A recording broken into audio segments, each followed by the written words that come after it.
Et messieurs, dames, je suis super contente de vous retrouver dans cet événement qui devient maintenant The Place to Be à Big. Hein, parce qu'au bout de 3 fois, on peut dire que c'est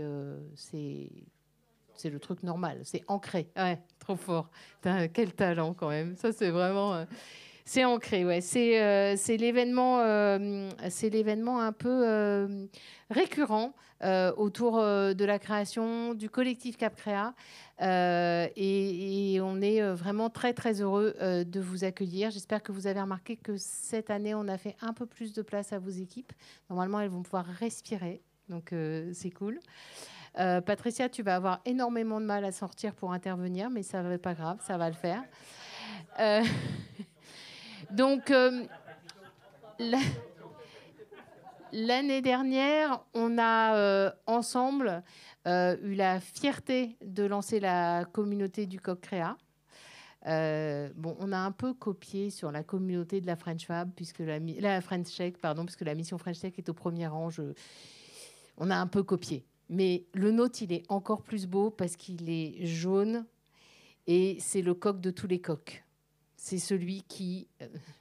les coqs, ça ne pompe pas beaucoup, mais c'est celui qui génère tous les entrepreneurs de la fab, de la tech, de la care de demain. Et on est vraiment fiers de ça. Ça, c'était l'année dernière. Et cette année, on a décidé ensemble de célébrer l'engagement collectif que l'on a en faveur de l'entrepreneuriat dans les quartiers, de célébrer la conviction que l'on porte ensemble que dans ces territoires comme ailleurs, les entrepreneurs sont vecteurs de progrès sous toutes leurs formes, de progrès économiques certes, mais aussi de progrès sociétaux, de progrès environnementaux, de progrès culturels. Et c'est la force de ce progrès qui ne doit oublier personne, qui n'oublie personne et qui se déploie aussi dans les quartiers que l'on va partager aujourd'hui ensemble avec vous et que l'on va partager tous ensemble en mettant en lumière le programme Entrepreneuriat Quartier 2030. Le programme Entrepreneuriat Quartier 2030, vous le savez, c'est à la fois ces 3 axes, hein, c'est aller vers, informer, accompagner, orienter, c'est financer et accompagner les porteurs de projets et c'est accélérer ceux qui ont le plus de potentiel pour leur permettre d'aller plus loin, plus haut et plus fort. Ce programme, on le porte ensemble, on le porte avec les pouvoirs publics, on le porte avec les réseaux d'accompagnement membres du collectif CapCréa qui sont dans la salle, et puis on le porte surtout avec les entrepreneurs parce qu'il est fait pour et par les entrepreneurs. Et donc, c'est vraiment le message qu'on veut porter ensemble aujourd'hui, c'est que cet engagement collectif, cet engagement que l'on porte ensemble, eh bien, c'est ça qui va contribuer à faire en sorte que le progrès se déploie aussi, j'ai envie de dire, dans les territoires dits fragiles. Pour commencer, je vous propose, du coup, pour mettre en évidence et en valeur la puissance de ce tous, je vous propose d'accueillir Costa Castrinidis. Alors là, c'est la séquence, mais vraiment, on a cherché les noms les plus compliqués et on a fait une séquence avec toi. Donc, Costa, de la Banque des Territoires, Antonin, je vais faire un truc, je vais faire les prénoms, c'est vachement plus simple. Antonin, de l'ANCT, et puis Wallet, et là je gagne vraiment vachement avec que le prénom, qui va apporter la voix des entrepreneurs. Bah, tiens, regarde, viens là, Wallet. Je vais... Hop. Costa, la caisse... le développement territorial, ça date juste de 1816, en fait, l'engagement de la Caisse sur le sujet. Qu'est-ce que tu peux nous dire de cette mobilisation générale autour de l'entrepreneuriat dans les quartiers ? Oui, merci Marie. Bonjour à toutes et à tous. Je suis très heureux de participer à cette séquence en tant que financeur du programme Entrepreneuriat Quartier 2030, aux côtés bien sûr de l'État. C'est un moment assez particulier pour nous, puisque ce que vous ne percevez certainement pas sur le terrain, c'est que ça fait des mois et des mois qu'on a travaillé pour réussir à amplifier les moyens qui vont vous être alloués dans les prochaines années pour réussir cet objectif très ambitieux, mais très important à nos yeux, sur lequel je reviendrai, faire émerger 100 000 entrepreneurs issus des quartiers. Des mois et des mois de travail avec évidemment BPI France, avec l'Agence nationale de cohésion des territoires, avec un certain nombre d'acteurs ici présents qui ont aussi passé les messages. Pour nous, c'était une évidence au sein du groupe Caisse des dépôts qu'il fallait non seulement pérenniser le programme quartier entrepreneuriat pour tous, voilà, et passer dans une nouvelle étape, une étape XXL, comme je l'appelle, de ce programme. Et je vais revenir sur pourquoi pour nous c'était une évidence. Mais donc après ces mois de travail un peu en chambre qui ont fini par porter leurs fruits, et dans une période quand même compliquée, il faut l'avouer, y compris sur les moyens publics alloués à ces grands enjeux aujourd'hui, c'est particulièrement important qu'on puisse partager et se dire ensemble qu'on a besoin les uns des autres pour réussir. J'aime bien l'idée de la puissance du tous. C'est effectivement dans le rôle respectif de chacun d'entre nous, chacun avec ses responsabilités, qu'on arrivera à faire bouger les choses pour les habitants des quartiers. Le groupe Caisse des dépôts, pour ceux qui l'ignorent, est un acteur historique de la politique de la ville. On finance depuis près d'un siècle, alors ça ne date pas de 1816, mais c'est plutôt à la fin du 19e siècle, les logements sociaux, les logements abordables. Dans l'immédiate après-guerre, on a contribué à fabriquer les grands ensembles qu'on appelle aujourd'hui des quartiers, des cités, la banlieue. Et depuis près de 30 ans, on a une conviction très forte, c'est qu'il faut à la fois travailler à un nouvel urbanisme, à une forme de renouvellement urbain. C'est notamment au sein de la Caisse des dépôts qu'on a trouvé les précurseurs de ce qu'est aujourd'hui l'Agence nationale de rénovation urbaine, donc tout le travail sur le bâtiment, mais avec une certitude, et à l'époque on était peu nombreux à l'avoir objectivement, que c'était bien de travailler sur le bâtiment, mais qu'il fallait surtout travailler au service des habitants des quartiers et du développement économique. Que travailler la question du renouvellement urbain, c'est évidemment essentiel, mais il faut assortir ce travail d'un travail sur le développement économique. Et quand on parle de développement économique, je l'entends au sens large du développement économique. Ce sont toutes les infrastructures, tous les projets qui vont rendre ces territoires plus attractifs, du commerce en pied d'immeuble, des écoles, des maisons de santé, des crèches, une capacité à recréer finalement des bassins de vie qui soient attractifs. Et ça, évidemment, pour les entrepreneurs, un certain nombre sont parmi nous aujourd'hui, ou pour les acteurs qui les accompagnent, c'est essentiel en termes d'attractivité. Pour recruter, il faut qu'il y ait des infrastructures. Et ça, c'est un de nos rôles historiques, de pouvoir apporter des financements et de faire venir l'investissement privé au service de ces infrastructures. Mais pour tout vous dire et être très honnête avec vous, c'est un défi aujourd'hui qu'on n'a pas encore remporté. Réussir le développement économique des quartiers. Et pour y arriver, on a vraiment besoin de faire émerger des entrepreneurs issus de ces territoires qui vont s'engager, qui vont recruter, qui vont investir dans ces territoires parce qu'ils ont les codes de ces territoires, parce qu'ils ont le talent qui va bien. Et c'est seulement grâce à l'émergence de ces entrepreneurs qu'on arrivera à faire venir les investisseurs privés qui aujourd'hui restent très souvent encore persuadés que c'est plus difficile qu'ailleurs d'investir, plus risqué qu'ailleurs d'investir dans les quartiers. Et c'est ce qui fait que nous avons très tôt été un des acteurs du soutien à la création d'entreprises et ça a été comme une évidence au moment de la création de BPI France. Il nous a paru évident que le rôle de BPI devait être renforcé et que les actions que nous avions incubées, je pense notamment aux Cité Lab, à ce que sont devenues les fabriques à entreprendre, on les a transférées à BPI. Et je veux vraiment saluer ici le travail réalisé par BPI et à travers BPI, l'action que vous réalisez tous. Moi, je suis très heureux de parler directement au réseau de l'accompagnement. Nous, on est un peu plus en amont, un peu plus haut dans le système finalement par nos financements. Mais c'est l'occasion de vous le dire. Merci infiniment pour le travail travail que vous réalisez.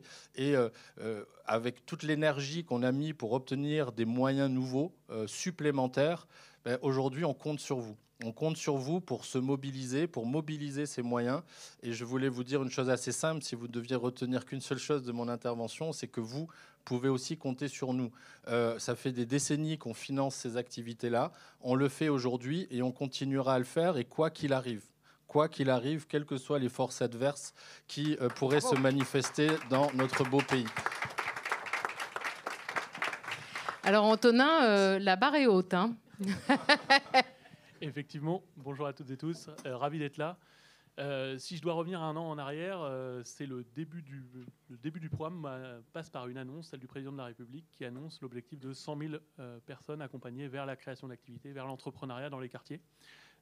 Sur cette base de cette annonce et sur l'ambition qui est portée à ce moment-là, la réponse de l'État, elle est de partir de ce qui fonctionne. Et donc, de ce qui fonctionne, c'était le programme Entrepreneuriat pour tous, porté par et la Caisse des dépôts et BPI France, avec une ambition qui est finalement d'aller ensemble encore un peu plus loin, avec d'abord un enjeu ambitieux en termes budgétaires, 456 millions sur le programme, avec un enjeu aussi de cofinancer sur ce qui concerne l'Aller Vert, ce qu'on appelle l'Aller Vert, que vous connaissez par cœur ici, c'est de pouvoir cofinancer État et BPI de la même manière, de manière à pouvoir, à la même hauteur, pour pouvoir accompagner ensemble le développement de la sensibilisation de ce qu'on appelle, si je me rappelle bien du nom, Marie, des intentionnistes à aller au bout de leurs projets et de leurs intentions.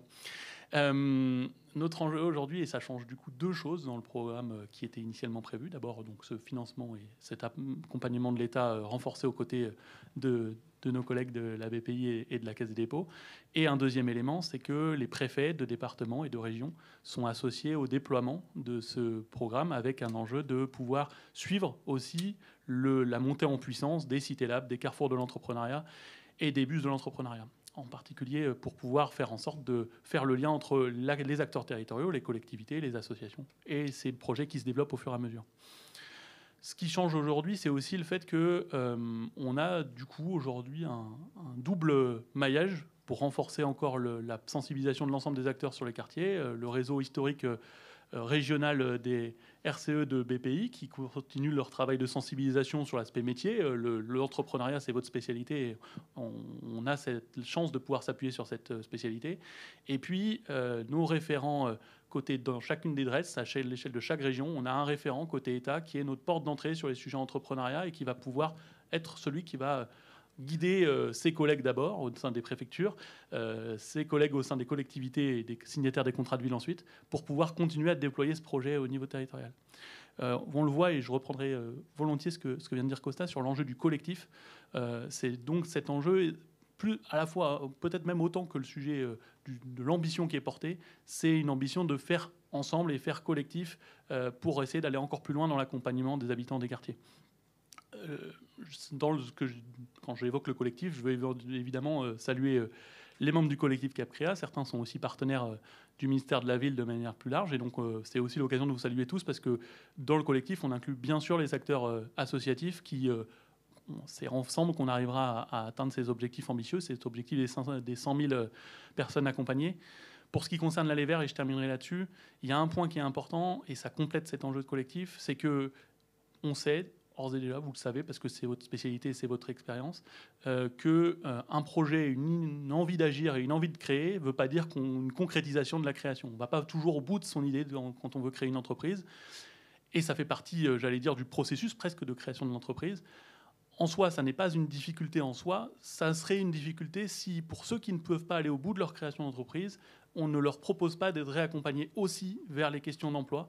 Et c'est aussi ce lien, quand je mène le collectif, l'enjeu de faire le lien avec France Travail, avec les acteurs de l'emploi, qui sont aussi en complément de ce que vous faites quand je parle de la partie Aller Vert, un maillon un peu indispensable pour s'assurer qu'on ne laisse personne à côté de la dynamique qu'on essaye de créer. Et donc, c'est tous ensemble qu'on va réussir à poursuivre ce chemin et on est très enthousiaste à cette idée en tout cas. Merci beaucoup Antonin. Alors des entrepreneurs des quartiers, il y en a. Il y en a même beaucoup. Et donc, Wallet, vous avez fondé Darwin. Vous avez fait plein d'autres choses. Et surtout, aujourd'hui, vous vous engagez à titre personnel fortement.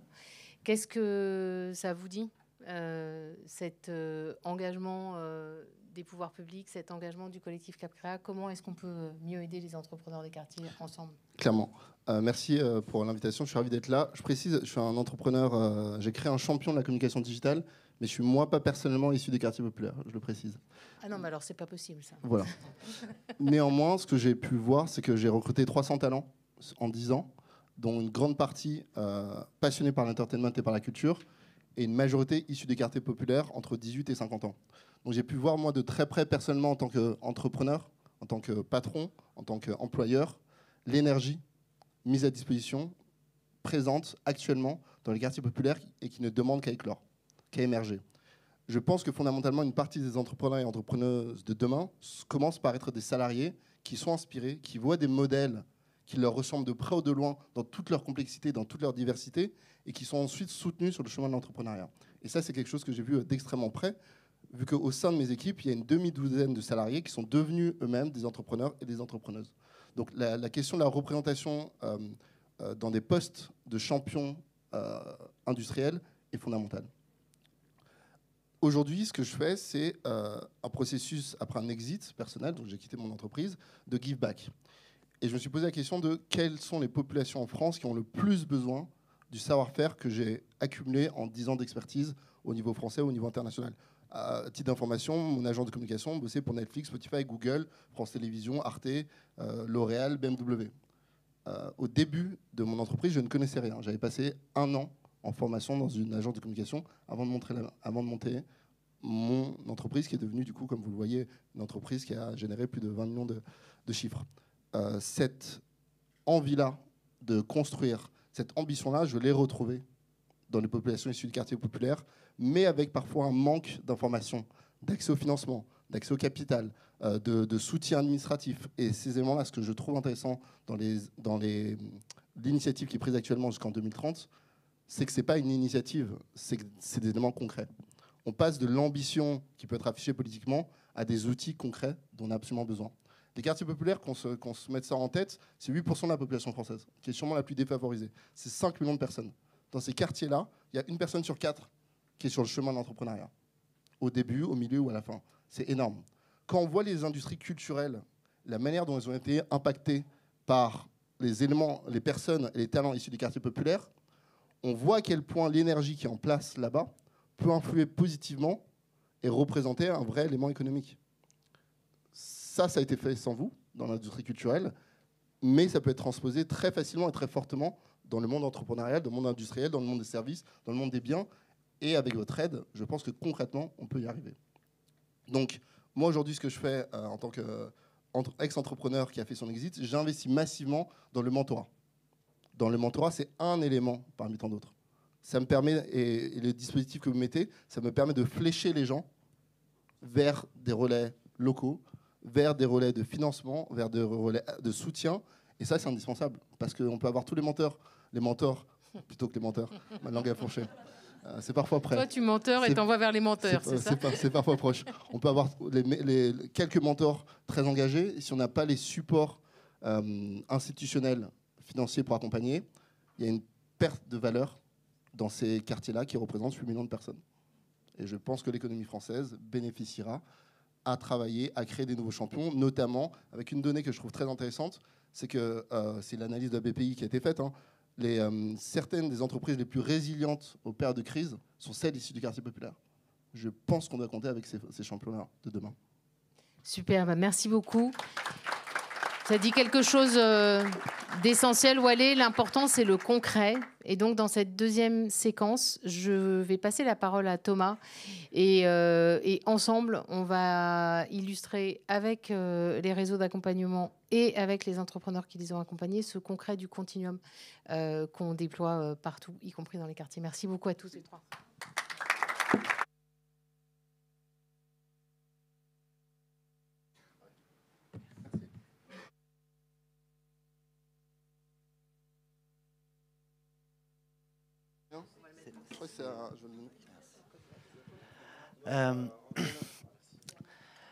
Merci Marie. Effectivement, derrière les dispositifs, derrière les chiffres, il y a des hommes, des femmes, à la fois côté réseau, vous en êtes, et évidemment des entrepreneurs qui en ont besoin. Donc simplement pour mettre des visages sur tout ce que vous faites déjà et que vous allez encore accélérer, je vous propose d'accueillir sur scène Sophie Jalabert, que tu peux me rejoindre, déléguée générale de la BGE, Abibatou Soumaré qui est là aussi, présidente et directrice d'Osepro, Patricia L'Excellent, directrice générale d'Initiative France que j'ai vue, Romane Petagna, t'es là, super, fondatrice de Romando, Moussa Camara, fondateur des Déterminés, et Mido Soliman. Il arrive, c'est parfait. Et en roller, ce sera aller plus vite. Moi, je vais plutôt me décaler. Ouais, je vais me mettre derrière vous, c'est pas le sujet. Bon, aujourd'hui, le thème, c'est le progrès. Pour progresser, faut être prêt à s'adapter. Et juste avant de rentrer sur scène, Sophie m'a dit qu'elle allait gérer toute sa partie. Elle avait échangé avec Abibatou et en fait, elle avait envie de l'interviewer. Donc, Sophie, en fait, je vais te laisser nous parler de ces dispositifs d'aller vers et on va te laisser nous présenter Abibatou. Super, merci beaucoup. Bonjour à tout le monde. Donc, peut-être avant de parler de l'Aller Vers, 2 minutes, c'est quoi l'enjeu derrière ces programmes ? On a 3 défis à relever collectivement dans les quartiers. Ça fait longtemps que beaucoup d'entre nous sont impliqués dans les quartiers, mais il y a des choses qu'on n'arrive pas à faire bouger. L'envie, elle existe, mais le taux de passage à l'acte, il reste plus faible que dans les autres territoires. Et ça doit nous questionner. On a un deuxième sujet qui est l'accès à la ressource. Il y a quand même des gens dans ces quartiers qui ont moins accès à la ressource que dans les autres territoires. Et ça aussi, voilà, c'est pas normal. Et le troisième sujet, ça va être la réussite entrepreneuriale. Et peut-être qu'un jour, il faudra qu'on arrête entrepreneurs des quartiers. C'est juste des entrepreneurs, je crois. Voilà.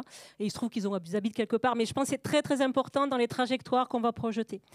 On a une chance, je pense, vraiment importante avec ce programme, parce qu'il y a bien sûr de la convergence de moyens. C'est pas du tout anecdotique. Mais il y a une convergence sur la cohérence, une convergence sur le continuum, c'est-à-dire que tout le monde se met ensemble pour essayer de faire des parcours qui ressemblent à quelque chose et qui justement vont amener vers la réussite entrepreneuriale. Pendant longtemps, j'arrive à l'Aller Vers. Pendant longtemps, on a été très mobilisés sur l'Aller Vers. On porte ces métiers-là depuis très très longtemps à BGE. Et ce qui est vraiment intéressant aujourd'hui, il y a le côté Aller Vers. J'ai envie de dire, on embrasse large. On va chercher tout le monde, quelle que soit la situation. On va vraiment voir un maximum de personnes. Et après, ce qui est hyper intéressant, c'est que sur le reste du continuum, on a des programmes particuliers et qui, sur des profilages de besoins, on va pouvoir prescrire la bonne réponse. C'est ça qui est nouveau et c'est ça qui est vraiment extrêmement intéressant. Et donc, ce côté aller vers, j'embrasse large. On aime bien embrasser large à BGE. Il y a plusieurs dispositifs, même si on fait les autres aussi, mais ça, on en parlera une autre fois. Petit clin d'œil à Marie. Donc, les bus, bien sûr, les cités labs, les fabriques à entreprendre, voilà, au carrefour maintenant de l'entrepreneuriat. Tout ça, c'est des éléments importants pour aller parler largement à la population. Et on avait un peu inventé il y a fort longtemps à BGE les ancêtres des cités labs, mais j'aime bien le titre, il s'appelait Prospecteurs d'initiatives locales, les PIL. Et ça raconte l'histoire, quoi. Ça raconte qu'on doit être dans les quartiers, on doit arpenter les territoires, on doit dialoguer avec tout le monde. Mohamed le sait très bien, et c'est là qu'il se passe des choses. C'est là qu'on arrive à récupérer les gens avec qui on va pouvoir derrière monter des parcours entrepreneuriaux. Et ces gens, c'est Abibatou, entre autres. Voilà, et qui, donc, Abibatou, raconte-nous ton histoire où tu en es aujourd'hui, parce que c'est les meilleurs des exemples. Alors, bonjour, je suis contente d'être là. Je suis Abi Soumaré. J'étais directrice d'un service d'aide à domicile pour personnes âgées et handicapées. J'ai fait à peu près 12 ans. J'ai gagné Talent des cités. Nous avons été primés au Sénat. J'ai eu 90 salariés. Et voilà. Et donc, j'ai décidé de créer Osepro. Osepro, c'est la suite de la première entreprise. Osepro, c'est une plateforme de mise en relation des professionnels de santé pour les personnes âgées et handicapées. J'ai eu la chance d'avoir un prix prestigieux, les 101 femmes de Matignon. Et alors que tu es une multirécidiviste de l'entrepreneuriat, tu continues de te faire accompagner. Tu m'as parlé d'un fameux Robert, je crois. Oui, c'est indispensable parce que c'est un filet de sécurité. C'est un cadre. Pour créer Osepro, c'était dans le brouillard. Je savais ce que je voulais faire, mais je ne savais pas où mettre les choses.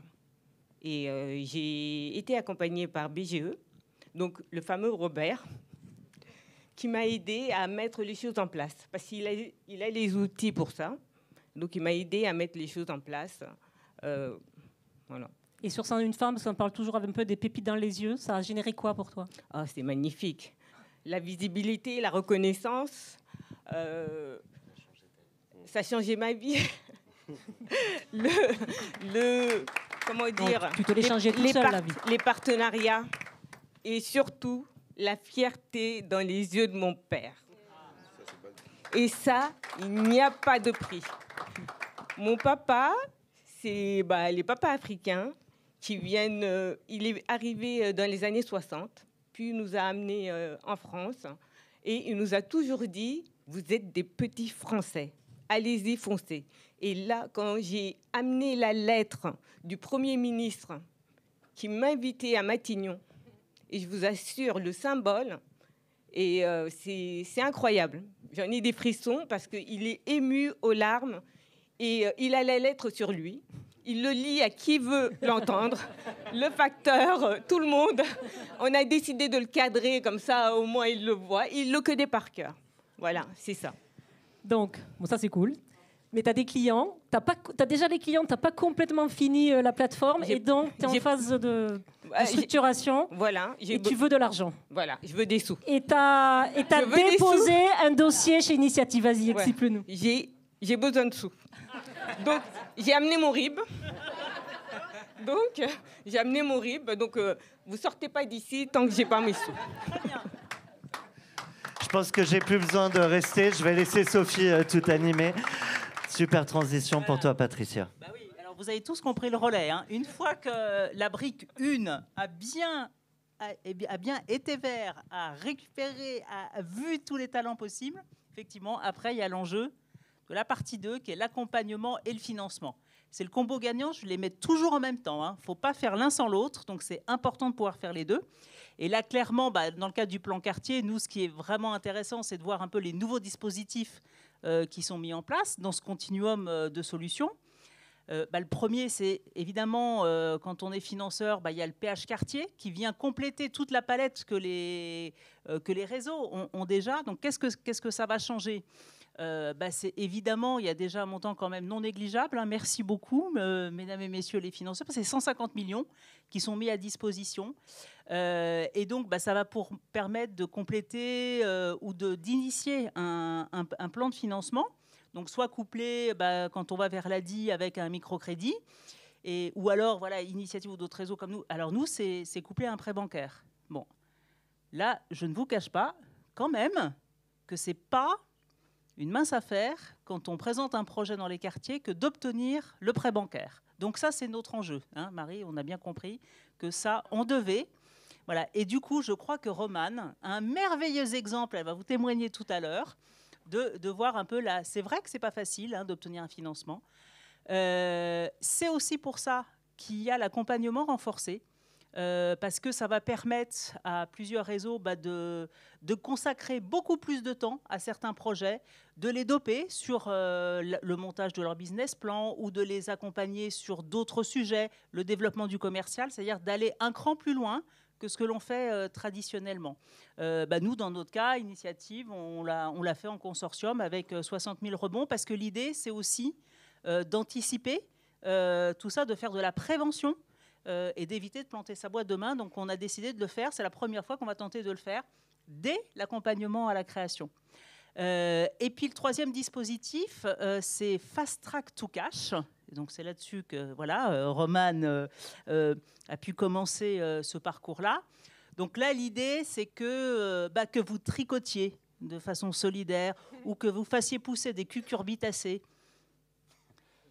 Vous trouviez le plan de financement. Ouais, c'est un petit pari. Et donc, voilà, c'est l'idée de mettre en relation, toujours dans ce continuum de solutions.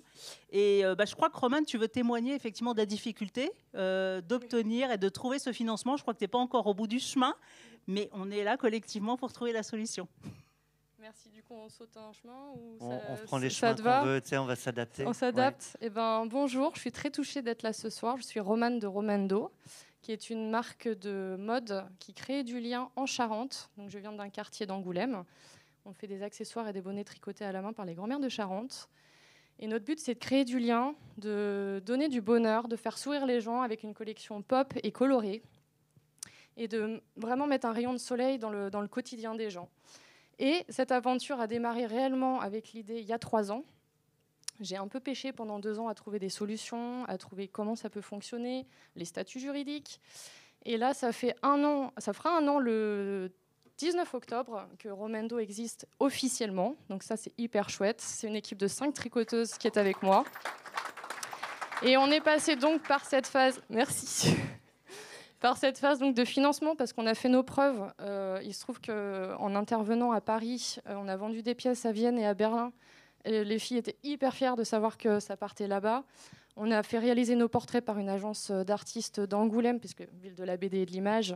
Donc chaque produit a le portrait de sa personne avec son prénom et son histoire.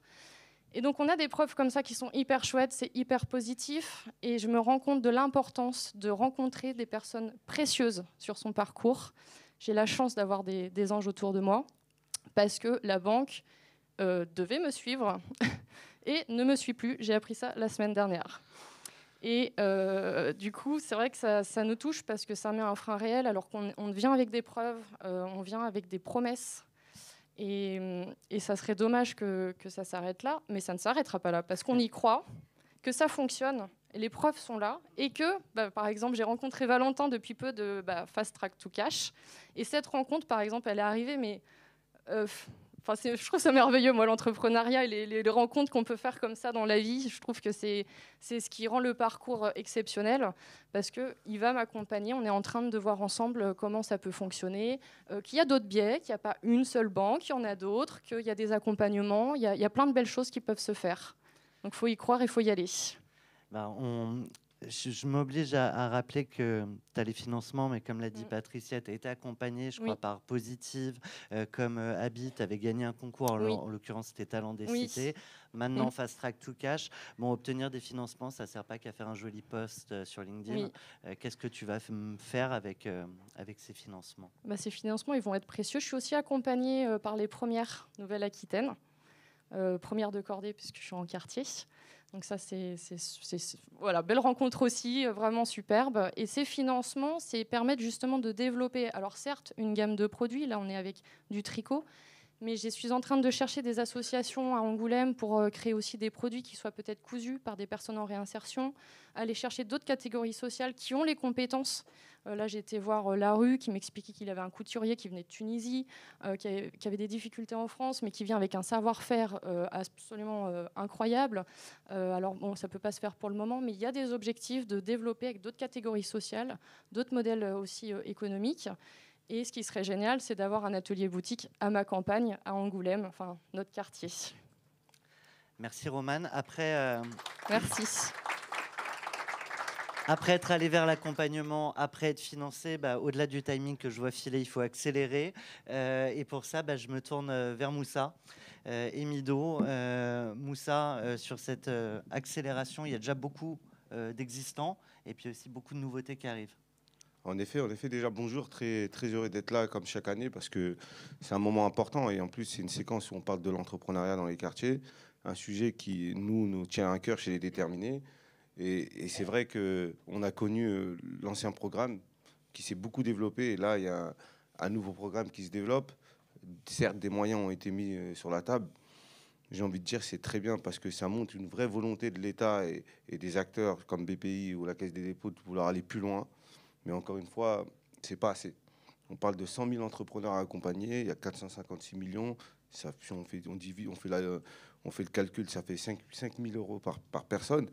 Donc on est encore un peu trop bas sur ce sujet. C'est bien, il faut encourager, mais il faut aller encore plus loin si on veut vraiment qu'il y ait un changement total qui s'opère dans les territoires les plus fragiles de notre pays pour aller plus loin sur la partie entrepreneuriale. Et nous, c'est ce qu'on fait. C'est un public et c'est dans des territoires avec l'accélération sur lesquels il faut qu'on aille beaucoup plus loin parce que c'est un public où on ne peut pas avoir des résultats comme ça. Ça prend du temps et nous, c'est ce qu'on fait. Il y a les accélérateurs émergence avec qui on travaille J'aimerais saluer le travail aussi de BPI qui nous fout confiance aussi beaucoup et surtout des équipes. Hein. Marie qui pilote tout ça, donc on sait très engagé. Mais je pense aussi à Ahmed Bouzaïd qui fait un travail exceptionnel aussi sur le terrain de nos côtés. Je pense aussi à Radeda, Manon, Hélène et toute l'équipe. Hein, il y a beaucoup de gens. Hein. Non, mais pourquoi c'est important? C'est important, c'est parce que en fait au quotidien on réussit ce programme parce qu'il y a aussi des équipes derrière qu'on met pas forcément en avant, qui font un travail d'accompagnement, d'écoute, de précision à l'ensemble de la communauté Cap Créa. Je pense que c'est un peu pareil. Et il faut aussi, à un moment donné, saluer. Je salue aussi Madame la ministre Sabrina Roubas, qui est aussi là, malgré qu'elle n'a pas lâché. C'est pour ça que quelqu'un de très engagé, elle n'a plus les fonctions, mais elle est toujours là. On peut compter sur elle et bravo. Ça, c'est le vrai engagement. Voilà. Donc, nous, tout ça pour dire que, voilà, Mido, c'est quelqu'un d'exceptionnel. Vous allez le voir par vous-même. Il va se présenter. Et c'est aussi des talents, nous, qu'on arrive aussi à croiser le chemin. On a la chance de croiser le chemin parce que c'est important, qu'ils nous font confiance. Et dans cet accompagnement qu'on propose avec les déterminés, c'est de le faire monter en puissance, c'est de connecter à un certain réseau et c'est de faire en sorte qu'ils puissent émerger. Et moi, comme je peux saluer Amadou qui est ici avec Banlieusards Nouveaux, Yasmine aussi, Mipil, qui ont développé, qui sont aussi présents et les entrepreneurs qu'on accompagne. Mais voilà, Mido va expliquer son parcours mieux que moi et on est très fiers de pouvoir l'accompagner dans le cadre de l'accélération. Et ça c'est permis parce qu'il y a un collectif, il y a une équipe, la Caisse des dépôts, la NCT, qui sont nos amis avec qui on travaille. Je salue Jean-Baptiste. Et voilà, Mido. Mido, super transition, parce qu'en fait, on aurait pu te faire parler à peu près à tous les moments dont on avait besoin de parler. Tu as fait l'accélérateur macro, tu es passé par les déterminés, tu m'as dit, ça a été clé. Tu as été financé aussi à travers Fast Track to Cash, j'en passe. Avant de raconter ce que tu as fait, parce que ce que tu fais, moi, je trouve ça juste incroyable. L'accompagnement, comment tu y es arrivé et comment, sur la phase d'accélération, ça a été clé? En fait, ce qui s'est passé, c'est que moi, je me suis lancé dans l'entrepreneuriat très jeune. Aujourd'hui, j'ai 27 ans. Quand je me suis lancé dans l'entrepreneuriat, j'en avais 18. Et en fait, ce que j'ai fait, c'est que tout simplement, j'ai regardé sur Internet absolument tous les dispositifs qui existaient. Et comme je ne savais pas lequel était le meilleur, je les ai juste tous faits, les uns à la suite des autres. Je sais que Moussa m'a souvent reproché, il m'a dit « Mido, au bout d'un moment, il faut que tu t'arrêtes ». Mais en fait, le truc, c'est que aucun programme n'est parfait. Chacun apporte sa petite brique. Des fois, c'est un programme dans lequel on va avoir de l'accompagnement. Des fois, ça va être un mentor. Des fois, ça va être un contact. Des fois, très souvent, ça va être de l'argent. On ne va pas se le cacher, on est aussi à la recherche de l'argent. Donc ouais, moi, dans mon cas, j'ai vraiment fait, je pense, tous les programmes qui existent. C'est pour ça que je crois que je connais à peu près tous les gens qui sont ici. En tout cas, ils me connaissent. Je vois plein de têtes familières. J'ai fait Pépite, j'ai fait Entrepreneur dans la ville, j'ai fait Les Déterminés, j'ai fait MyCréo, j'ai fait Talent des Cités. Qu'est-ce que j'ai BGE aussi qui était là à Talent des Cités. Celui qui n'a pas été cité là peut lever la main. Oui, oui, j'ai eu la chance aussi de partir au Canada, au Québec, avec la délégation MoveJ. C'était un voyage exceptionnel. Donc voilà, j'ai vraiment... je suis la matérialisation de tous les programmes et je ne sais pas si... Oui, c'est... T'as pas fait sans une femme. On va te mettre une écharpe tricolore, te peindre en jaune et tu vas te balader pour raconter à tout le monde. En tout cas, ce que je peux vous donner comme retour d'expérience, vu que j'ai fait tous les programmes, ils sont vraiment bien, tous complémentaires. Il faut juste les faire au bon moment. Donc, tu as parlé d'incubation, d'accélération. Moi, je sais que du coup, le premier incubateur vraiment que j'ai intégré, c'était Les Déterminés. Donc, moi, je viens de Saint-Denis à la base. Je suis dionysien, je suis né et j'ai grandi à Saint-Denis. Et je sais que c'est une question que tu vas me poser tout à l'heure. Comment j'ai fait pour découvrir en fait le programme ? Ça, c'est un vrai problème. Parce que le programme des Déterminés, je l'ai découvert. J'étais en voiture avec un ami qui s'appelle Jamel. Et qui m'a dit « Mido, est-ce que tu connais Les Déterminés ? Tu devrais candidater parce qu'il y a une promo spéciale à Saint-Denis avec Paris 2024. » Et je n'étais pas au courant. Donc ce qui a fait que je l'ai découvert, c'est grâce à un ami. Donc je pense qu'il y a un gros travail de communication encore à faire, probablement sur les réseaux sociaux, en tout cas pour les jeunes. Désolé, je ne veux pas vexer des gens, mais en tout cas, oui, nous, on est hyper connectés sur les réseaux sociaux. Donc je pense que le meilleur moyen, en tout cas aujourd'hui, de s'adresser aux jeunes populations, parce qu'il y a de plus en plus de jeunes qui veulent entreprendre, c'est clairement les réseaux sociaux, Instagram, TikTok. LinkedIn, c'est bien, mais bon, les étudiants ont encore un petit peu de mal à être dessus. Je connais encore plein de gens qui ne sont pas sur LinkedIn. Mais donc voilà, moi en tout cas, j'ai vraiment fait ce travail-là. c'est ce qui m'a permis de faire ce que je fais aujourd'hui. Eh ben justement, Et c'est je le moment veux qu'on en parle parce que Moussa dit ça prend du temps. Tu as commencé à 18 ans, tu as 27 ans aujourd'hui. En fait, juste pour l'anecdote, l'autre jour, je me balade dans la rue à Paris, je vois les trottinettes électriques, je vois les vélos électriques. Je me dis, il n'y a pas un mec qui a inventé les rollers électriques. Je dis, non, mais c'est pas fait, c'est que ça doit être trop compliqué. Et en fait, tu l'as fait et c'est une première mondiale. C'est ça, exactement. Donc, c'est une grande fierté. Merci beaucoup. Avec Atmosgear, on a développé et conçu les premiers rollers électriques au monde. Ça monte à 25 km/h, c'est télécommandé, il y a plus de 25 km d'autonomie. Et ce qui est dingue, du coup, c'est que c'est un jeune de Saint-Denis qui a inventé les premiers rollers électriques au monde. Là, je vous parle, je reviens des États-Unis et je peux vous dire que quand je raconte cette histoire aux gens, la dernière personne à laquelle ils s'attendaient quand ils pensaient au roller électrique, c'était moi. Et c'est ce qui fait ma fierté aujourd'hui. Et je pense que c'est ce qui fait notre réussite à tous. C'est qu'aujourd'hui, grâce à des programmes comme le Quartier 2030 et grâce à tout ce que j'ai pu acquérir comme expérience, j'ai réussi à développer les premiers électriques au monde. Aujourd'hui, ce n'est pas une réussite qui est juste régionale ou française, c'est une réussite qui est internationale. Là, j'étais aux États-Unis, on vient de clôturer une campagne Kickstarter avec plus de 90 000 $ pour être précis, en seulement un seul mois, c'est dingue. Les Américains, ils voient vraiment la différence du French Made.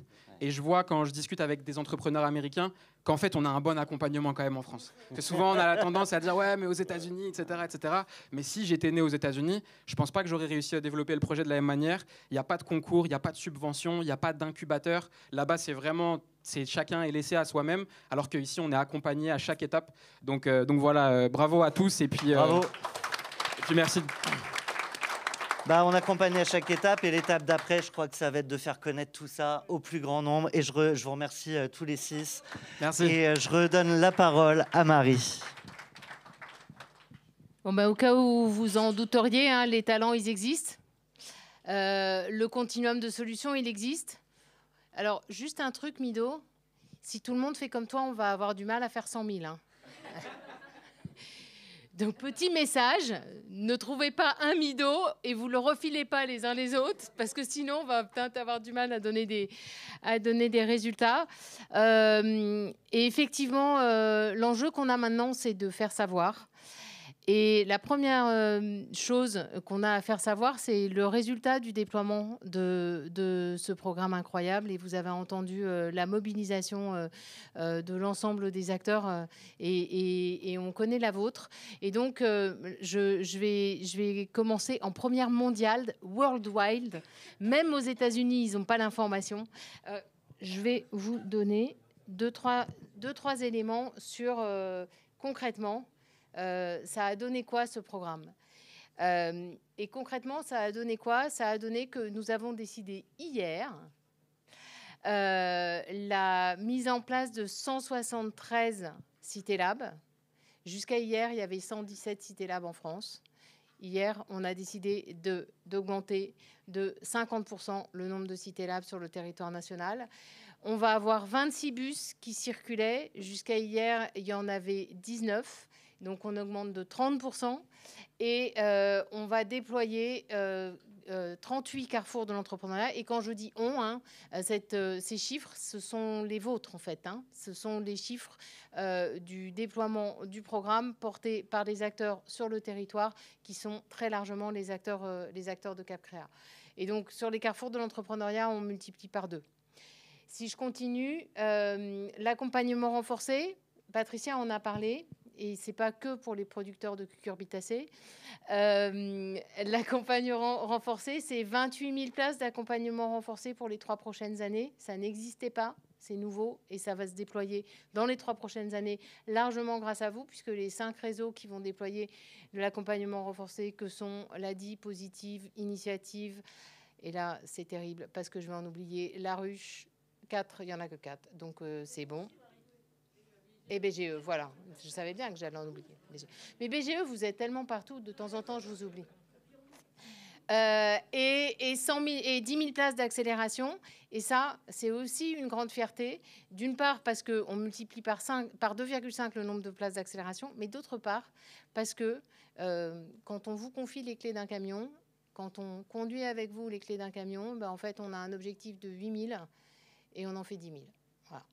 Donc ça, c'est vraiment super.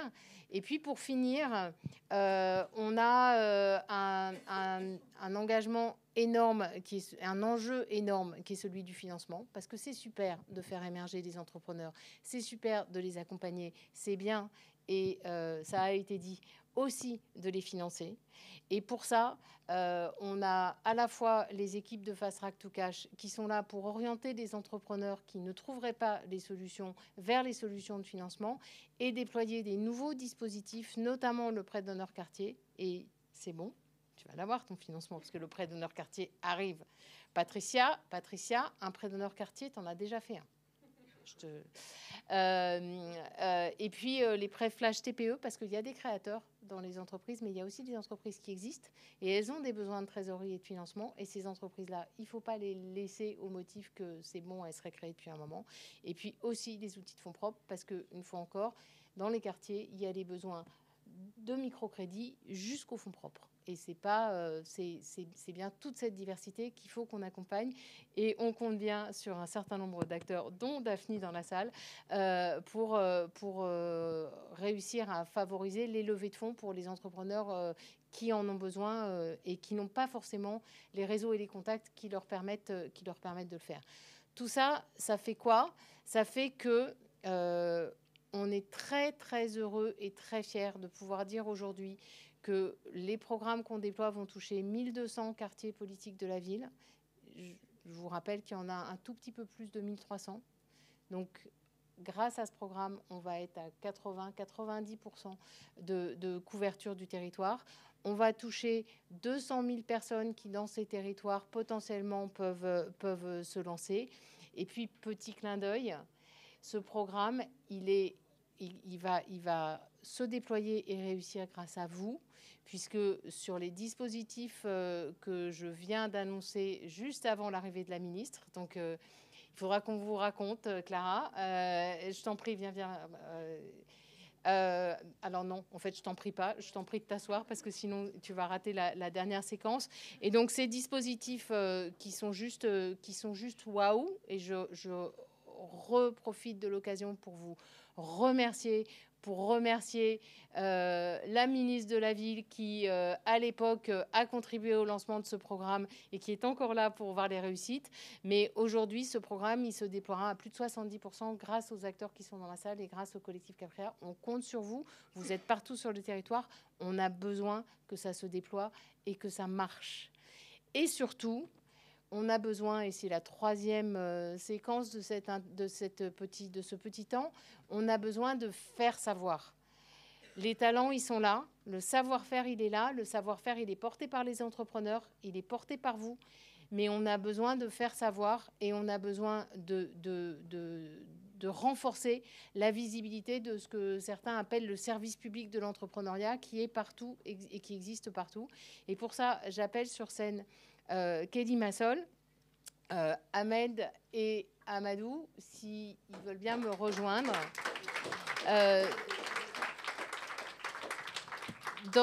Dans cet enjeu de faire savoir, il y a un enjeu de casser les... On vous laisse. Il y a un enjeu de casser les freins, il y a un enjeu de retourner les tables. Kelly, casser les freins, retourner les tables. Alors oui, effectivement, ça me parle. Donc je me présente au cas où si on ne me connaît pas quand même dans la salle. Je suis Kelly Massol, donc la fondatrice de la marque Les Secrets de Loli. Les Secrets de Loli, c'est une marque que j'ai créée dans ma cuisine en 2009. Donc je suis entrepreneuse donc depuis un bon bout de temps. L'année dernière, on a fait 25 millions d'euros de chiffre d'affaires. Cette année, on va en faire 35 millions. Donc on est la première marque en France concernant donc le segment des cheveux texturés. Et je suis aussi non seulement la première marque, mais aussi bientôt une première, puisque l'association donc des premières qui accompagne les femmes à l'entrepreneuriat m'a demandé donc d'être leur présidente.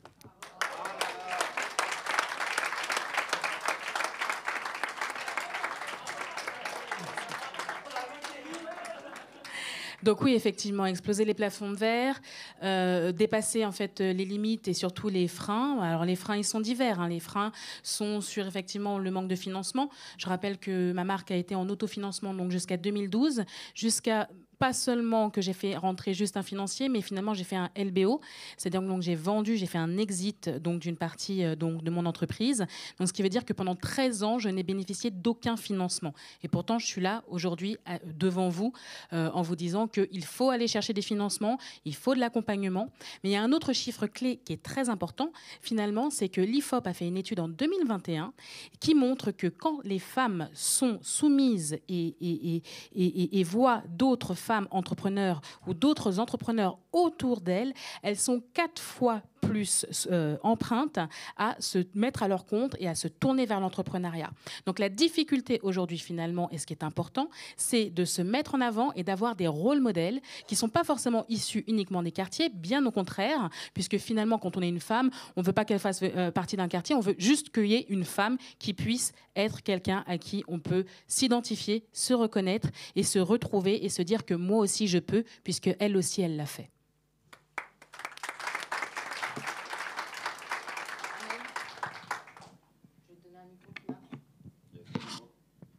En route vers le quartier général. Excellent. En route vers le quartier général. Moi, je vais rebondir sur ce que tu viens de dire, Kelly. C'est extrêmement important, cette idée des rôles modèles, cette idée finalement des mots qu'on plaque sur cette réalité, des mots qui inspirent. Et depuis tout à l'heure, on parle des quartiers, et finalement, on parle des quartiers un peu comme d'une tare.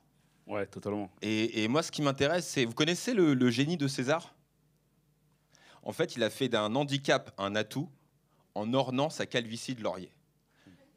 Et moi, je trouve ce qui est hyper important, c'est que quand on écoute finalement les entrepreneurs des quartiers, vous les avez écoutés tout comme moi, on a écouté Mido et d'autres, ils sont incroyables d'énergie, incroyables de ressources, incroyables de vision. Et il y a un mec qui est là, Amadou, je me permets, parce que vraiment j'ai beaucoup d'amitié pour Amadou, qui, lui, y croit à fond. Et finalement, le quartier, finalement, c'est pas une tare, c'est une médaille. Et je trouve que c'est en ça que c'est hyper intéressant, la narrative, comment il les renouvelle. Est-ce que tu peux expliquer ce que tu fais, Ahmed ? Bon, déjà, merci pour cette introduction. Franchement, je pense qu'on peut applaudir Ahmed. Déjà, bonjour tout le monde. Enchanté. Donc, je me présente Amadou d'Habitao. Donc, c'est ça, comme Ahmed a dit, si je devais résumer ce que je fais aujourd'hui, c'est ça, c'est orné d'une couronne de laurier, les quartiers populaires. Donc, de manière plus précise, j'ai fondé le média Banlieusards Nouveau, qui est un média aujourd'hui sur lequel on a 2 ambitions. Premièrement, vraiment changer les récits venant des quartiers populaires, donc via un média qui fonctionne un peu comme Brut au Combini. Nous, ce qu'on fait, c'est qu'on va sur le terrain, on va à la rencontre de profils atypiques qui viennent de ces quartiers et on essaie de raconter d'autres histoires venant de ces milieux. Donc pour changer la représentation, parce que c'est hyper important ce travail-là, montrer aux personnes qui viennent de ces milieux-là des gens qui leur ressemblent, qui ont les mêmes histoires, mais par contre qui ont réussi à faire des choses qu'on n'a pas forcément l'habitude de voir là-bas. Et c'est vraiment ce facteur-là qui permet de faire la diff. Je l'ai moi-même vécu. Quand j'étais en école d'ingé quelques années auparavant, je me souviens que ce qui m'a permis, moi, de m'accrocher à un moment où je voulais décrocher, c'est quand je prenais le RERC, je prends un journal 20 minutes et je lis un article. Et dans cet article-là, qu'est-ce que je vois ? Je lis un article sur Moussa Camara qui est ici. Et vraiment, c'est vraiment sérieux. Et à cette époque-là, du coup, là où je voulais abandonner, je me dis, mais ce qu'il lui fait, c'est fort. Et je vois, pareil, il vient de Cergy. En plus, on a les mêmes origines, on est d'origine malienne tous les deux. Et je me dis, ouais, c'est quand même fort. Et ça a débloqué quelque chose en moi. Donc, quelques années après, quand moi, je parlais avec des plus jeunes de mon quartier qui, eux, s'interdisaient certaines choses, je me dis, mais en fait, ce dont ils ont besoin, c'est de rencontrer des personnes, enfin, c'est de voir d'autres histoires, en fait, tout simplement. Et qui puissent se dire que, ouais, ils ont eux aussi quelque chose à créer. Et moi, je veux insister sur une chose, que ce que tu fais, c'est fort. Parce qu'en fait, je t'ai vu débuter chez Moussa Camara, et pour être sincère avec toi, je ne te l'ai jamais dit. Ouais. Moi, j'y croyais pas. Ah ouais, c'est vrai. Non, parce que en fait, on en voit nombreux finalement des entrepreneurs qui me disent, tiens, je vais faire de la com, je vais raconter différemment les quartiers, etc. Tu te rappelles, on était venus, on avait discuté. Bien sûr, je me souviens. Mais je l'ai vu étape après étape évoluer. Et aujourd'hui, à l'international, j'ai vu les reportages que tu fais en Afrique, aux États-Unis. Et franchement, je suis sur le cul. Parce qu'en fait, il parle des quartiers et il parle de leur rayonnement international, et je vois le rayonnement, c'est-à-dire de Banlieusards Nouveau, d'une marque qui fait de ce handicap un atout. Il a renversé le stigmate, d'une part, mais au-delà de ça, tu as créé aussi une agence de conseil.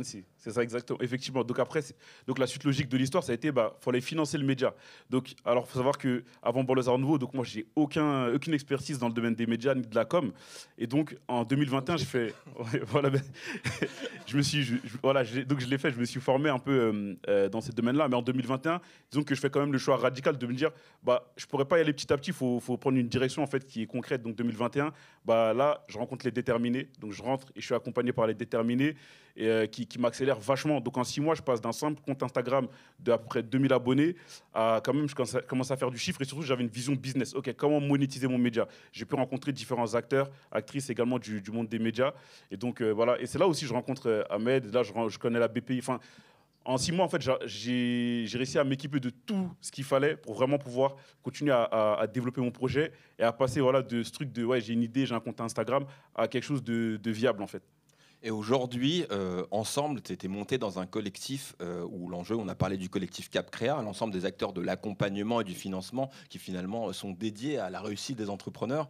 Et tous ensemble, on essaye de porter un événement, on n'essaye pas, on le fait, qui s'appelle Quartier Général. On a décidé de proposer une plateforme qui va mettre à l'honneur finalement toutes les énergies de ces quartiers. Pourquoi tu es monté en tant qu'ambassadeur dans cette dynamique? Franchement, pour moi, ça faisait totalement sens aujourd'hui que lorsqu'on vient me chercher, déjà, disons que c'est un honneur parce que ça veut dire que on me fait confiance pour ces thématiques-là, pour ces sujets-là. Mais aujourd'hui, pour moi, Quartier Général, c'est une suite logique. En fait, il nous fallait un événement, en tout cas, de ce type-là. Alors, pas pour dire qu'il faut un événement pour séparer et les quartiers populaires et les entrepreneurs du reste du territoire. Mais je pense qu'aujourd'hui, dans les quartiers populaires, on rencontre quand même certaines problématiques qui sont assez spécifiques. Et donc, dans un premier temps, pour ensuite pouvoir rassembler les gens, il faut être en mesure d'aller déjà les toucher, d'aller les chercher. On avait Mido, par exemple, qui expliquait, lui... c'est le bouche à oreille. Ouais, c'est le bouche à oreille, en fait. Et donc, je pense que c'est important de créer quelque chose de fort et de marquant pour les personnes de ces quartiers-là. Moi, je sais qu'en tout cas... si j'avais eu un événement comme ça qui existait déjà bien avant que je crée Banlieusard Nouveau, j'aurais certains automatismes que j'ai pas eu assez vite en fait. Et nous, notre volonté, donc ça a été très bien dit avec Cap Créa finalement, BPI France, c'est pas lui qui va accompagner les entrepreneurs, c'est grâce cette réussite, elle est permise grâce à un collectif qui unit ses forces. Et de la même manière, on s'était dit qu'il fallait unir des médias, des ambassadeurs, ceux qui savent toucher les publics, parce que finalement, sont tous et toutes derrière leur téléphone. Et ceux qui finalement aussi ont les éléments de langage, cette connivence, cette connaissance, cette confiance. Et du coup, Quartier Général, c'est pour quand? Là, ce sera pour le 5 décembre. Donc voilà, ce sera à Saint-Ouen. Et donc là, c'est très très proche. Hein. Et je pense que ce sera un très très très très très bel événement. Vous n'êtes pas prêts? Vous êtes pas prêts? Nous, on a vu les backstage. Yes. Merci beaucoup. Merci si vous n'avez pas compris que la mobilisation, elle doit être absolument générale et qu'on compte sur la force de tout le monde, c'est qu'on a juste raté les 55 dernières minutes. Et du coup, j'ai le plaisir d'accueillir Madame la Ministre, chère Clara, avec d'autant plus de plaisir que c'est pas comme si c'était pas des sujets que dans une vie antérieure vous aviez beaucoup porté. Et donc, je vous passe la parole pour le mot de la fin et pour nous dire tout ce que vous attendez de nous. Merci beaucoup, Marie, merci. Ravie d'être avec vous toutes et tous pour ce moment. Je trouve que c'est vraiment... Aujourd'hui, c'est comme ça que j'ouvre ma déambulation à Big et au-delà du symbole, je pense que le message, ça veut dire beaucoup pour moi, ce sujet. En effet, je les ai beaucoup portés. On a passé un nombre d'heures qu'on ne compte plus au téléphone avec les équipes de BPI, et en particulier toi, chère Marie, pour faire avancer les sujets dans mon poste précédent de directrice de la mission French Tech. Et je sais à quel point on peut compter sur BPI, mais sur aussi tout l'écosystème derrière pour faire avancer ce sujet ô combien important de l'inclusion dans l'entrepreneuriat. Merci aussi, bien sûr, Ahmed, de porter ces sujets et de l'ambition que tu mets. Je crois qu'on peut le sentir dans la salle autour de cette volonté de faire bouger les lignes et de donner à chacun sa chance. Je crois que c'est vraiment pour ça qu'on est réunis ici aujourd'hui. Donc peut-être que Certains d'entre vous le savent, mais j'ai pris maintenant depuis 2 semaines des responsabilités au gouvernement en tant que secrétaire d'État au numérique et à l'intelligence artificielle. Et c'est à la fois très enthousiasmant parce que on ne compte plus le nombre de panneaux dans les rues qui font de la pub autour de l'intelligence artificielle, le nombre de posts qu'on voit sur les réseaux sur ce sujet de l'intelligence artificielle. Et donc on a une chance inouïe en France d'avoir une vraie opportunité de rester dans cette course à l'intelligence artificielle, d'aller porter des technologies qui vont changer la vie de toutes et tous les citoyens en France. Et en même temps, ce qui me chagrine un peu, ou plutôt même ce qui me révolte, je crois, c'est que quand on regarde aujourd'hui les entrepreneurs qui sont dans cette course, encore une fois, on se retrouve avec la même difficulté du fait que ce sont des gens brillants, ce sont des gens passionnés, ce sont des gens qu'on est ravis d'accompagner, mais ce sont des gens qui se ressemblent. C'est Arthur Mensch, qui est génial par ailleurs, qui fait un travail formidable avec Mistral AI, mais qui a fait un parcours des plus classiques dans sa brillance, disons, avec son talent dans les plus beaux instituts de recherche qu'on a pu avoir en France, qui est parti aux États-Unis, qui est revenu et qui aujourd'hui lance Mistral. C'est Stanislas Paulu de Dust, aussi un parcours très similaire. C'est pas pour dire qu'on n'a pas besoin d'eux, au contraire. C'est pas pour dire qu'on veut pas les soutenir, au contraire. Mais c'est pour dire qu'on a une vraie ambition, mais surtout une vraie responsabilité à l'échelle du gouvernement de se dire qu'il faut qu'il y ait autant d'Arthur et de Stanislas que de personnes qui viennent de partout, qui n'ont peut-être pas eu les mêmes chances, qui n'ont peut-être pas eu les mêmes accès à ces universités de renom, mais qui ont toutes et tous leur place dans cette course aux technologies, en particulier dans celle de l'intelligence artificielle, dans laquelle il y a un risque énorme de construire une vision qui est biaisée du monde. Et donc c'est pour ça qu'on est particulièrement engagé sur ces sujets. Le président de la République a lancé en juin 2023, je suis sûre que vous en avez parlé tout à l'heure, le plan Quartier 2030. Quartier 2030, c'est 100 000 entrepreneurs qui seront accompagnés. Donc c'est vraiment un dispositif à l'échelle, l'envie d'aller très loin, pouvoir porter dans tous les quartiers cette voie de l'égalité d'accès à l'entrepreneuriat. C'est un dispositif de 500 millions d'euros qui est déployé par la BPI avec un certain nombre d'appels à projets qui sont déjà lancés. Je crois qu'il y a quasiment la totalité des quartiers prioritaires de la ville qui aujourd'hui ont déjà un dispositif qui se met en place. Donc ça va très vite. Ça fait un peu plus d'1 an seulement que le dispositif a été lancé. Et je veux vous rassurer qu'il n'y aura aucune diminution de l'ambition sur ces problématiques. On reste extrêmement mobilisés, on reste convaincus. C'est pas simplement une vision de la société, c'est aussi une vision économique, convaincue qu'on a besoin de vous toutes et tous pour faire avancer ce sujet, pour créer des opportunités. On a besoin de sortir un peu de nos schémas classico-classiques de l'entrepreneuriat qu'on a beaucoup trop vus dans les 10 dernières années. Je sais que la NCT est aussi un partenaire, et je ne sais pas si Christophe est dans la salle, je crois qu'il était là ce matin. Mais voilà, c'est un vrai collectif, je crois que tu disais collectif, c'est l'idée, hein, on dit souvent qu'il faut un village pour élever un enfant, je crois qu'il faut un village pour pouvoir faire avancer ces projets, et en tout cas, toutes les personnes de ce village sont à vos côtés et ont bien intention à le rester. Un petit message quand même pour French Tech Tremplin, qui fait partie de ce dispositif. Je ne pouvais pas quand même ne pas en parler. On était avec Julie Heguet, nouvellement directrice de la mission French Tech, que je salue bien sûr, dans le Val-de-Loire, et Lucie Finet, directrice adjointe, la semaine dernière, pour annoncer les nouveaux lauréats de ce programme, 218 lauréats, qui, comme ceux avec qui on a échangé, François par exemple, était quelqu'un qui n'était pas du tout du milieu de la tech. Pas dans les quartiers, mais dans les zones rurales à revitaliser, c'est aussi un enjeu. Comment on rend l'entrepreneuriat accessible aux personnes de ce monde rural qui parfois n'ont pas non plus les mêmes chances. François, agriculteur, a décidé de lancer Enver. Enver, c'est quoi? C'est l'idée de développer des engrais verts à base d'azote, parce qu'il a vu de lui-même l'impact des engrais sur les sols de sa ferme agricole. Et il a eu envie de changer ça.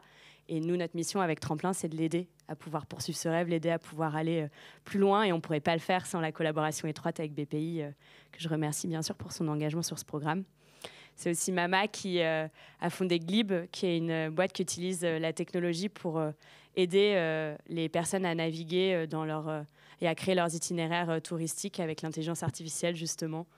Comment peut-être redonner plus de pouvoir aux personnes qui n'ont peut-être pas les moyens d'aller vers une agence de voyage et qui ont envie de découvrir le monde d'une façon différente, peut-être un peu plus personnelle. C'est aussi son ambition. Et Mama, pareil, n'avait pas forcément accès à tous les réseaux que beaucoup des premières personnes que j'ai citées dans l'entrepreneuriat connaissent et ont accès. Donc French Tech Tremplin, ça existe depuis 2019. C'est plus de 2000 entrepreneurs qui ont été accompagnés partout en France, qu'ils viennent des quartiers prioritaires de la ville, des zones rurales à revitaliser, qu'ils soient réfugiés, étudiants boursiers. Et aujourd'hui, on est très fiers parce que plus de 90% des projets sont encore en pleine croissance.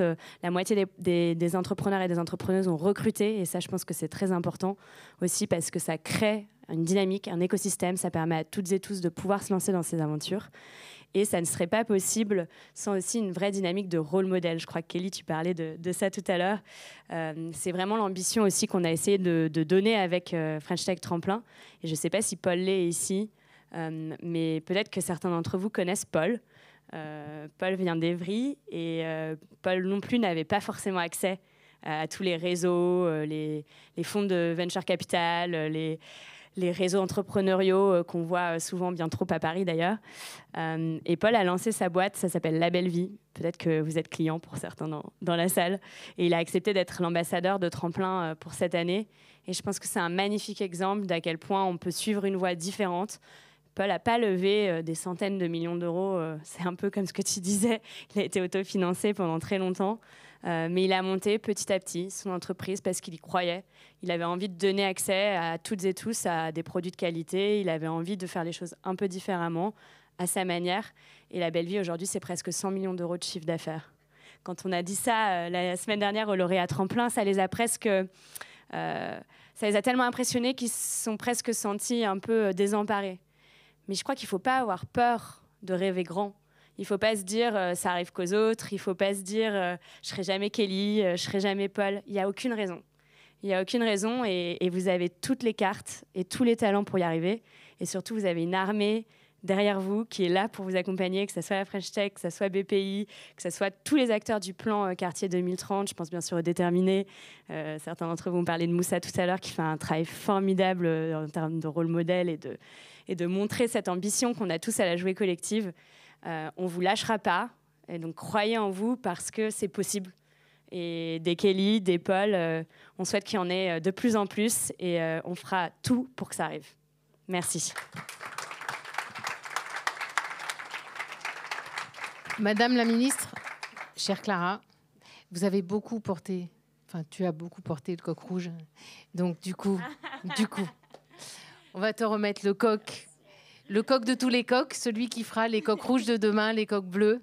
Et on te remercie de ce message et de porter haut et fort les couleurs de l'entrepreneuriat, de la tech et de l'entrepreneuriat féminin et du rôle et du succès des femmes au plus haut sommet de la République. Voilà. Et on t'attend le 5 décembre. J'ai noté, 5 décembre, 5000 personnes. Voilà, exactement. Merci à tous. Il y a un petit cocktail à l'arrière. Merci de votre mobilisation. Ce n'est qu'un début. Continuons le combat. Merci.